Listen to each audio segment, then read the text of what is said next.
کہ ہم نے سمجھ لیا کہ بدعتیں وہ چیزیں ہیں جو برائی میں ہوتی ہیں اور جو اچھائی میں ہوتی ہیں. یہ بھی تو بہت اچھی چیز ہے نا جی, یہ بھی تو کیا ہے, ہم نے بہت نیک کام کیا ہے نا, اس میں کیا غلطی ہے. اسی واسطے علماء سو, برے علماء, ان کو شیطان نے سجھایا کہ تم اس کی تقسیم ہی الگ کر دو. کیسے؟ ایک کیٹیگری کر دو بدعت حسنہ, یہ تو بہت جائز چیز ہے جی, اور دوسری کیٹیگری کیا ہے؟ بدعت سیئہ, بری بدعت, اچھی بدعت. ارے واہ, اچھی بدعت بھی کوئی ہوتی ہے؟ سوال پوچھو اللہ کے رسول صلی اللہ علیہ وسلم کے دربار میں, سوال پوچھو قرآن کے سامنے, سوال پوچھو اللہ اور اس کے رسول صلی اللہ علیہ وسلم کی عدالت میں کہ کوئی اچھی بدعت بھی ہوتی ہے. فرمایا کہ کل بدعت ضلالہ, ہر بدعت گمراہی ہے. اچھی بری کی کوئی تقسیم ہی نہیں ہے, یہ تمہارے اپنے منمانے طور پر تم نے تقسیمات کر لی ہیں. اچھائی برائی نہیں ہے, ہر بدعت برائی ہے, ہر بدعت گمراہی ہے. کل ضلالۃ فی النار, اور ہر بدعت جہنم کی طرف لے جانے والی ہے. پھر تو ایک اور مغالطہ ہوتا ہے, وہ مغالطہ کیا ہے؟ ارے بھائی جب نئی چیز بدعت ہے اور اچھی بری میں تقسیم نہیں کریں گے, پھر تو آپ دیکھیے اللہ کے رسول صلی اللہ علیہ وسلم کے زمانے میں مائک تھا کیا جس سے آپ خطبہ دے رہے ہیں؟ اللہ کے رسول صلی اللہ علیہ وسلم نے فین تھا, لائٹ تھی, اے سی تھی, یہ سب چیزیں تو نہیں آئی ہیں اور آپ نے استعمال کیا ہے. اب تو کیا ہے, آپ پھنس گئے. تو اس واسطے ہی کہتے ہیں کہ اچھی بدعت بھی ہے, بری بدعت بھی ہے. اچھی بدعت کو کوئی مسئلہ نہیں, بری بدعت نہیں کرنی چاہیے. تو ہمارے ذہنوں میں بھی بات بیٹھ جاتی ہے, ارے واہ کیا دلیل لایا ہے بھائی, اس نے بھی بہترین بات کہی ہے, یہ تو ماننا پڑے گا. نہ نہ نہ, یہ مغالطہ ہے, یہ جہالت ہے. یہ دراصل شیطان نے ان کو سجایا ہے. اصل میں بدعت کا معنی کیا ہے, اگر اس کے بارے میں ہم اس کی تعریف سمجھ لیں تو یاد رکھو پھر یہ مغالطہ نہیں چلے گا. ہم نے یہ نہیں کہا کہ دنیاوی اعتبار سے یا عادات کے اعتبار سے کوئی نئی چیز بدعت ہے, بلکہ دین کے اعتبار سے اس میں نئی چیز نکالنا یہ بدعت ہے. جیسا کہ اما عائشہ راوی ہیں, فرماتی ہیں کہ اللہ کے رسول صلی اللہ علیہ وسلم نے فرمایا, بخاری کی روایت ہے, من احدث فی امرنا ھذا ما لیس منہ فہو رد. دیکھو ہمارے اس امر میں, دین میں, یاد رکھ لیجئے اچھی طرح, دنیا میں نہیں, اے سی نہیں, رکھ لو 10 ایسیاں رکھ لو, فین نہیں تھا 100 فین رکھ لو, مائک نہیں تھا, اچھی بہترین ساؤنڈ سسٹم بنا لو, اس میں کوئی بدعت کا کام ہے ہی نہیں. بدعت کسے کہتے ہیں؟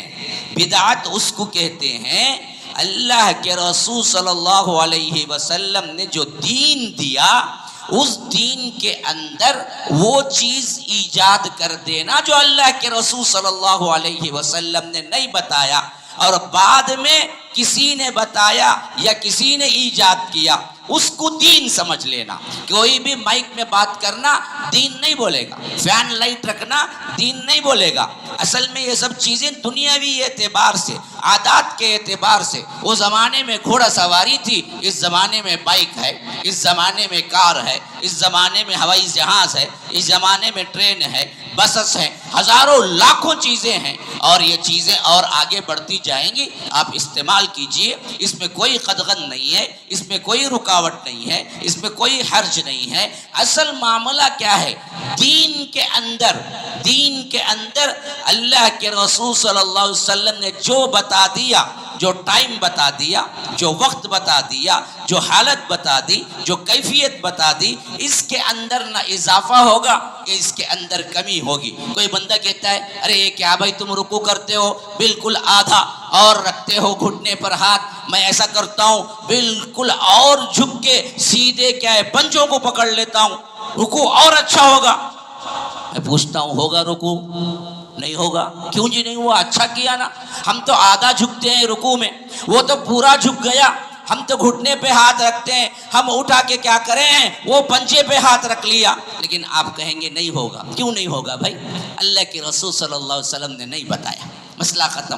کوئی کہتا ہے کہ عجیب بات ہے بھائی تمہاری, بالکل روشنی ہے، دن کا ماحول ہے، ایسے وقت میں ہم آتے ہیں تو 4 رکعت ظہر کی نماز ادا کرتے ہیں، لیکن صبح سویرے اٹھتے ہیں اور بڑی مشکل ٹھنڈ کا موسم ہے، پھر بھی آتے ہیں، وضو کرتے ہیں بہت مشکل سے، اور پھر اس کے بعد آتے ہیں یہ تمام مشکلات جھیل کر، نیند سے بیدار ہو کر، لیکن آ کے کرنا کیا ہے؟ فرض 2 رکعت ہی ہے۔ عجیب بات ہے، مجھے سمجھ نہیں آتی، میں ایک کام کرتا ہوں، آج سے فجر 4 رکعت پڑھتا ہوں، قبول ہوگی؟ نہیں ہوگی۔ کیوں؟ غلطی کیا کیا اس نے؟ 2 رکعت زائد کی، 2 سورہ فاتحہ زائد پڑھا، 2 رکوع زائد پڑھا، 4 سجدے زائد کیے، لیکن قبول ہے؟ قبول نہیں ہے۔ وجہ کیا ہے؟ اللہ کے رسول صلی اللہ علیہ وسلم نے ایسے نہیں بتایا، مسئلہ ہی ختم۔ دین کے اندر جو چیز جیسے بتائی گئی ہے ویسے ہی قبول ہے، اس کے علاوہ تمہاری منمانی نہیں چل سکتی، خواہ وہ تمہیں کتنی ہی اچھی نیت سے آپ نے کیا ہو، اور اس کی نیت بڑی پاک صاف ہے۔ وہ کہتا ہے کہ میں اللہ کی رضا کے لیے باقاعدہ اللہ کی محبت میں فجر کی 2 نہیں 4 رکعت پڑھتا ہوں۔ اللہ کی محبت اور رضا میں تو اللہ قبول کرے گا نا؟ ضرور نہیں قبول کرے گا۔ تم نے اچھا ہی کام کیا، یہی بات سمجھنا ہے ہر معاملے میں۔ اس سے بھی میں آسان ترین الفاظ میں آپ کو بتاؤں، بدعت کیا چیز ہے؟ بدعت وہ سب کچھ ہے جو اللہ کے رسول صلی اللہ علیہ وسلم اپنے زمانے میں کر سکتے تھے، نہیں کیے۔ اچھی طرح سمجھ لیجئے، بدعت کیا ہے؟ بدعت ہر وہ چیز ہے جو اللہ کے رسول صلی اللہ علیہ وسلم اپنے زمانے میں کر سکتے تھے لیکن کیے نہیں، اور بعد میں آنے والوں نے کیا کیا؟ یہ چیز اچھی ہوگی ایجاد کیا اور اس کا ثواب مقرر کیا۔ یہ تمام چیزیں بدعت ہیں، خواہ وہ کچھ بھی ہو جائے۔ بعض مسجدوں میں آپ نے دیکھا ہوگا نماز فجر کے بعد بالکل بلند آواز میں کوئی کہتا ہے، امام صاحب کہتے ہیں افضل الذکر، پھر اس کے بعد سب مل کے لا الہ الا اللہ، کتنے بار بھائی؟ 11 مرتبہ ذکر کرنا۔ اللہ کی قسم کھا کے کہتا ہوں، دوبارہ اور سہبارہ اللہ کی قسم کھا کے کہتا ہوں، افضل الذکر لا الہ الا اللہ ہونے میں کوئی شک نہیں۔ ذکر کا سب سے بلند ترین اگر آپ دیکھیں تسبیح کے اعتبار سے لا الہ الا اللہ ہے، اتنا بھاری ہے، ایک پلڑے میں کائنات کو رکھ دیا جائے اور ایک پلڑے میں صرف لا الہ الا اللہ کو رکھ دیا جائے تو اللہ کے رسول صلی اللہ علیہ وسلم نے فرمایا لا الہ الا اللہ کا پلڑا جھک جائے گا۔ لا الہ الا اللہ اتنا وزنی ہے، کائنات پوری کی پوری ایک پلڑے میں، زمین ایک پلڑے میں، آسمان ایک پلڑے میں، تارے چاند سیارے ایک پلڑے میں، پھر ایک طرف صرف لا الہ الا اللہ، تو لا الہ الا اللہ کا پلڑا بھاری ہو جائے گا۔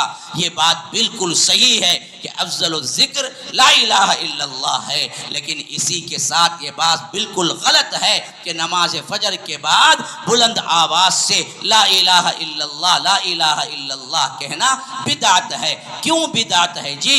اللہ کے رسول صلی اللہ علیہ وسلم نے کیا ہے؟ نہیں کیا ہے۔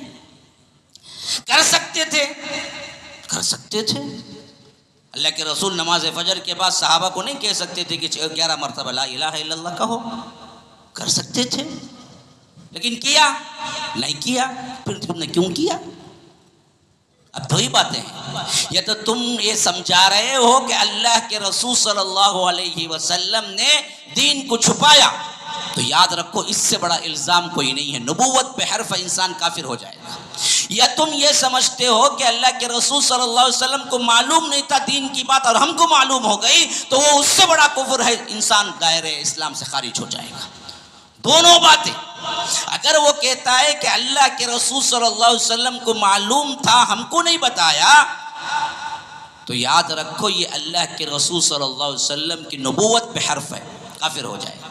اگر وہ یہ کہتا ہے کہ اللہ کے رسول صلی اللہ علیہ وسلم کو معلوم نہیں تھا ہم کو معلوم ہوا یہ نیکی بہت بڑی نیکی ہے، تو یاد رکھو پھر تو اس نے اللہ کے رسول صلی اللہ علیہ وسلم کو کامل و اکمل و اتم دین لانے والا نہیں سمجھا، تو اس حیثیت سے بھی گیا اور کافر بن گیا۔ یاد رکھو یہ چیز اگر ذہن میں آپ کے بیٹھ جائے، اچھی طرح بیٹھ جائے کہ بدعت کیا ہے، دنیاوی اعتبار سے نئی چیزوں کا استعمال نہیں ہے، بلکہ دین کے اندر ہر وہ کام جو اللہ کے رسول صلی اللہ علیہ وسلم کر سکتے تھے اور نہیں کیا اور بعد میں کسی نے کیا تو یاد رکھو پھر وہ لاکھ خشوع و خضوع کے ساتھ، لاکھ ایمانداری کے ساتھ، لاکھ اخلاص کے ساتھ وہ کرے اور نیت اس کی سب سے اچھی ہو، اللہ کے ہاں قابل قبول نہیں۔ السلام علیکم ورحمۃ اللہ وبرکاتہ۔ آپ سب کو معلوم ہے، جہاں تک مجھے یاد پڑتا ہے 20 رمضان المبارک 2022 میں اللہ کے فضل و کرم سے اس مسجد کا افتتاح ہوا، اور افتتاحی مجالس میں ہم نے دیکھا کہ شروع میں 2-3 صف بھی پورے نہیں ہوتے تھے عام نمازوں میں، لیکن بہت جلد یہاں کے ایکٹیویٹیز جو ہم نے بڑھائے، تحفیظ کا مدرسہ کھولا اور یہاں پر باقاعدہ طور پر رہ کر اقامتی مدرسہ بھی کھولا، تو اللہ کے فضل و کرم سے 3 فلور ہونے کے باوجود ہمارے ایکٹیویٹیز کے لیے یہ مسجد تنگ دامانی کا شکوہ کرتی نظر آئی، ہمارے لیے تنگ ہو گئی زمین۔ اور عیدین میں تو یہ مسئلہ بھی ہوا کہ کئی لوگ ریٹرن گئے۔ ان تمام چیزوں کو مد نظر رکھتے ہوئے کمیٹی نے ڈیسائیڈ کیا کہ 3واں فلور بھی ڈال دیا جائے اور اس کی چھت بنا دی جائے، مدرسے کے جو طلبہ ہیں ان کی اقامتی طور پر رہائش گاہ کو آسانی ملے اور ہم کو 2-3 ہال نمازیوں کے لیے مختص کرنے کا موقع ملے۔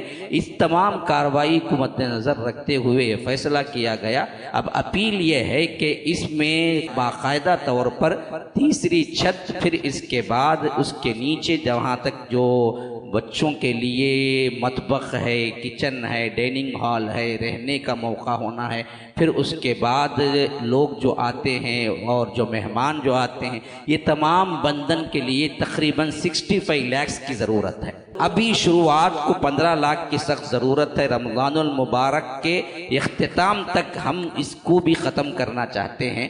کارروائی شروع ہو چکی ہے، آپ تمام لوگ آگے آئیں اور اس معاملے میں مدد کریں، جو ہو سکتا ہے دیں، اور کوئی ذمہ داری لینا چاہتا ہے سیلنگ کی ہو یا اس کے اندر فین کی یا لائٹ جو بھی ہو، آپ لوگ اس کے لیے بھی الگ سے آ سکتے ہیں۔ تو بہر کیف ہمارے سامنے ایک بہت اہم ترین مدعا یہ ہے کہ بندن مکمل ہونا اور بہت قلیل مدت میں، دوسری بات بجٹ تھوڑا بڑا ہے، 65 لاکھ کی ضرورت ہے۔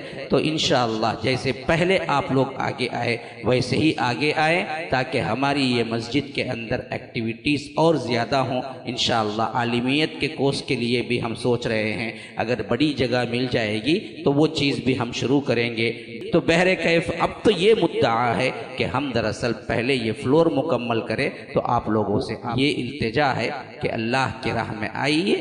جہاں نئی مسجد کے لیے یہ بات آئی ہے، من بنا للہ مسجدن بن اللہ لہ بیتن فی الجنہ، ویسے ہی یاد رکھیے مسجد کی بندن کے لیے بھی یہ بات ثابت ہے کہ اللہ تعالیٰ اس کے لیے بھی جنت میں ایک گھر بناتا ہے۔ اللہ تبارک و تعالی ہمیں اس پر عمل کرنے والا بنائے۔ فجزاکم اللہ احسن الجزا، والسلام علیکم ورحمۃ اللہ وبرکاتہ۔